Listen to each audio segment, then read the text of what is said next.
Hello there, welcome to Venture Capital. I'm Katie Bilbin. This week, of course, the US drama continued to play out, the soap opera. But let's not concentrate on all of that, because I'm sure you've been inundated and maybe perhaps rather sick of it all. So we're going to get across the Atlantic and talk about the proud Emerald Island. That is, of course, Ireland, which looks like it's ready to stand alone.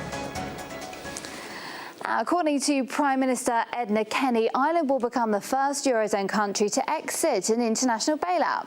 Mr Kenny said that the era of the bailout will be no more after announcing plans to withdraw from the IMF EU support by the end of this year. Although Mr Kenny did warn that the country's financial troubles are not over. So just to remind you, back in 2010, Ireland was forced to take an €85 billion bailout after the country's biggest banks collapsed.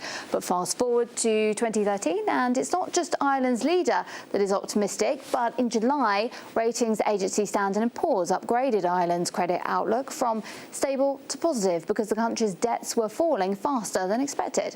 So let's get some analysis right now with Irish economist David McWilliams in Dublin.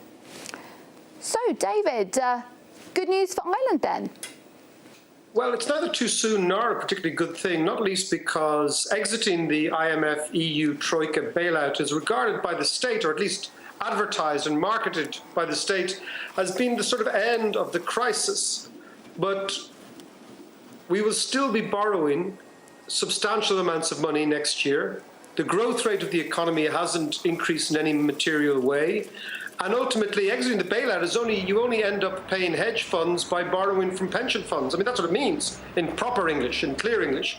So my sense is that what we have is a situation whereby in the last 3 years, the Irish government had the opportunity to change the growth potential of the country, to address some internal problems that we have with respect to guilds and vested interests and trade union movements, but ultimately did nothing. So, you know, to repeat that great expression, the Irish establishment never misses an opportunity to miss an opportunity, and here's been one. And so what we go back and issue bonds to pension funds and to investors in London, but it's hardly a sign of success. What would you say, though, about the fact that Ireland, on the face of it, looks to be in a much better situation than the likes of Portugal, Cyprus, Greece?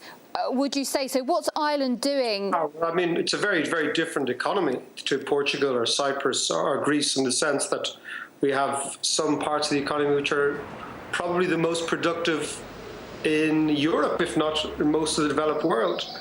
So I don't think it's fair to compare us to the others and say we're doing well. I mean, my matrix for doing well, I don't know about yours, is employment, is income, is emigration, is the lives of ordinary people. And the lives of ordinary people have been totally affected negatively by the last couple of years. And what we find rather bizarre is that the bond market, which is largely dancing to Mr. Draghi's tune, and as long as he promises to do whatever it takes to save the euro, bond yields will remain low all around the periphery of Europe. They are trumpeting a great success. We who live in the country, have children in the country, have relations in the country who work here, see a very, very different picture, one where domestic demand is entirely flat, one where people's incomes are falling after tax, not rising, and one where all sorts of what we would have regarded as normal social services are being cut. So again, you know, if success is that my daughter's teachers are being forced, let's say, to work long hours in order to pay somebody in America who's managed to speculate on our bond market, then yeah. But that doesn't seem to me to be success. And certainly nothing to get excited about then, no? No. I think come and live amongst us, and then you'll see what the economy is really doing internally, as opposed to reading marketing reports from investment banks. All right, thank you, David McWilliams, speaking to us from Dublin. Now, someone that knows all about Ireland is RT's news editor just here, Ivor Crotty. Hi, hello, Katie. you. I had to get you in because obviously you're Irish and Sure. you know what's going on. What is going on? Do you agree with David then? Yes, I do. I think David's talked a lot of sense there. What you see on what you read in the newspapers does not reflect the reality of the ground of people who are living there. Let's take public transport in Ireland, for example. Headlines in the Irish Times will tell you that fares for Dublin commuters are going up 10%. And you might think, all right, well, you know, that's not terribly bad. But what David also said was that there was a huge failure on the government to rein in some of the unions. Yeah. So the public infrastructure is affected by strikes on the one hand.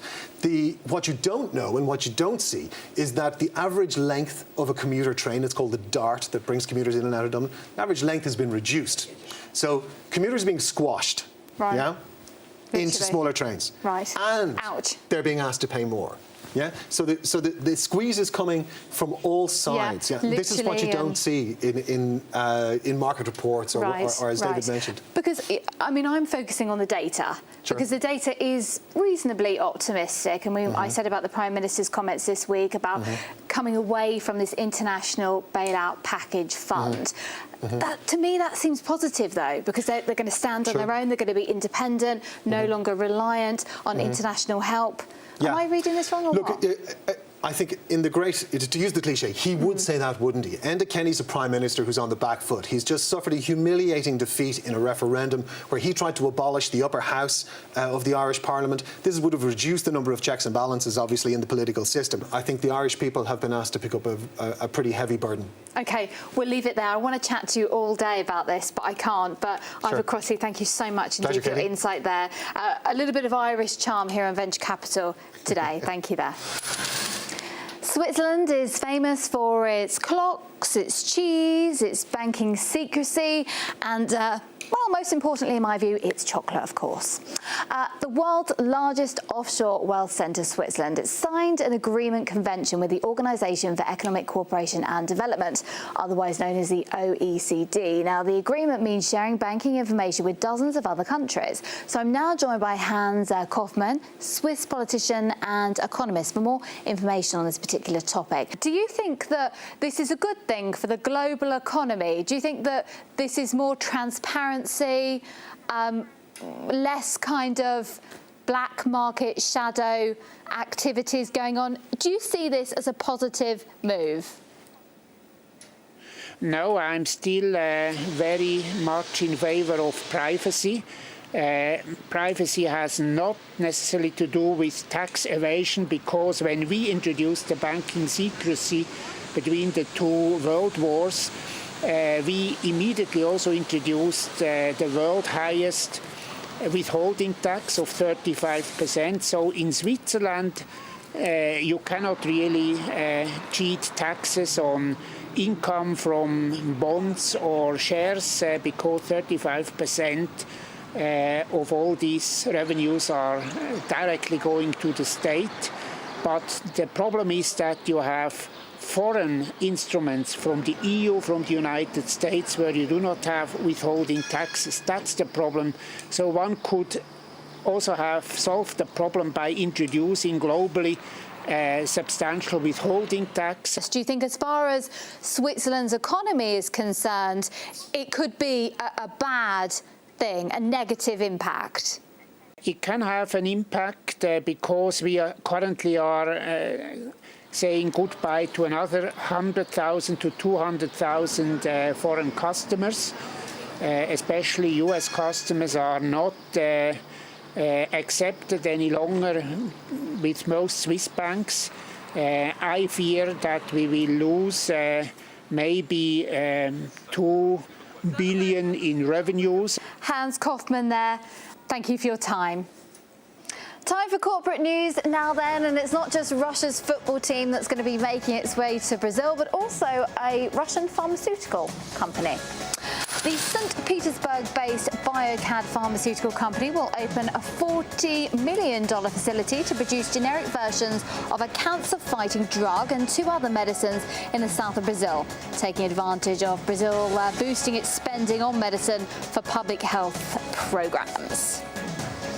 And most of Russia will hold an IPO in the next 3 to 5 years. The communications minister made the announcement on his Twitter after shares in the UK's Royal Mail jumped almost 38% on the first day of trading on the London Stock Exchange. And legal metals dispute. A Swiss court has ordered a Tajik aluminium company, Talco, to pay Rusal's subsidiary, Hammer Investing Limited, a $275 million legal fee. The court backed Hammer's claim that the Tajik company had breached supply agreements made in 2003. Okay, it's that time of the show. We're going to speak to Mr. Sean Thomas, our in-house investor, and see what he's been up to. Now, you're in Arizona, but I'm really impressed with your dedication, Sean. I like it. You're away on holiday and you're still trading. That's impressive. Well, actually, away on business, and it's 1 o'clock in the morning here in Phoenix, Arizona, but that's not going to stop me. I am dedicated to venture capital, and you know what? You got to make some money. I have to break even, so I'm going to keep on working until I make that happen. Oh, that is the attitude. We like it. So how are you doing that then? How are you putting that into practice? Well, the good news is I'm up over a bit. Let me tell you, I mean up, not over. But let me tell you how this happened. Last week, if you remember, I stayed 3 quarters in financials, and that's Spearbank specifically. Going gangbusters. It went up 1% again for a 3rd straight week in a row. And so I made money. The bad news is that diamonds, remember, they're sparkly, they're shiny. Yes, they're I decided fabulous. to go for I know, right? But they didn't do me any good. So I'm going to have to dump the diamonds because they traded flat, didn't make any money on them. So overall, my portfolio is up. I made $85 this week to a grand total of $9,975. $25 shy of the big 10,000 to break even, so I need to keep at it. Yes, you do. Well done. Okay, so you made it, but you're not quite there yet, are you? You're not over that 10K. What's up your sleeve? Arizona luck, maybe? What have you got planned? Right, Arizona luck. And in fact, this is unfortunately the Diamondback state. They're here. I'm going to have to dump the diamonds. I'm going to go all in financials. It may seem boring, but 3 weeks in a row, gaining 1% each week, I can't deny that logic. So I'm going to go all in with Spearbank to see if I can at least break that 10,000 mark. Because if I do, if you remember, we have a deal. We do have a deal. Right, Yes. I'm going to bring you some chocolate from the United States if I actually break even, but that's what's going to have to happen. Right, okay. So I get my chocolate if you break even. Perfect. Right. I've got your British chocolate in the business room waiting for you all the way back from London. So I've done my part of the deal. All right, Sean, well, best of luck. I'm not so sure how I feel about this dumping the diamonds lark, but I'll trust you. We're going to go with the financials. All right, have a good time in Arizona. Play hard, work hard. That is what we like on venture capital. Mr. Sean Thomas, our in-house investor, right there, succeeding this week. Well, my time is up. That's today's show done and dusted. I hope you've enjoyed yourself. I certainly have. And I really hope you come back next week. Goodbye. So just to remind you, back in 2010, Ireland was forced to take an €85 billion bailout after the country's biggest banks collapsed. But fast forward to 2013, and it's not just Ireland's leader that is optimistic, but in July, ratings agency Standard & Poor's upgraded Ireland's credit outlook from stable to positive because the country's debts were falling faster than expected. According to Prime Minister Edna Kenny, Ireland will become the first Eurozone country to exit an international bailout. Mr Kenny said that the era of the bailout will be no more after announcing plans to withdraw from the IMF EU support by the end of this year. Although Mr Kenny did warn that the country's financial troubles are not over. Hello there, welcome to Venture Capital. I'm Katie Bilbin. But this week, of course, the US drama continued to play out, the soap opera. But let's not concentrate on all of that because I'm sure you've been inundated and maybe perhaps rather sick of it all. So we're going to get across the Atlantic and talk about the proud Emerald Island. That is, of course, Ireland, which looks like it's ready to stand alone.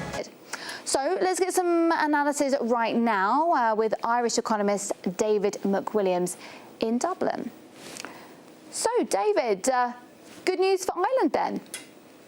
Well, it's neither too soon nor a particularly good thing, not least because exiting the IMF EU Troika bailout is regarded by the state, or at least advertised and marketed by the state, as being the sort of end of the crisis.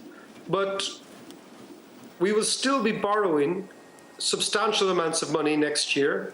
The growth rate of the economy hasn't increased in any material way. And ultimately, exiting the bailout is you only end up paying hedge funds by borrowing from pension funds.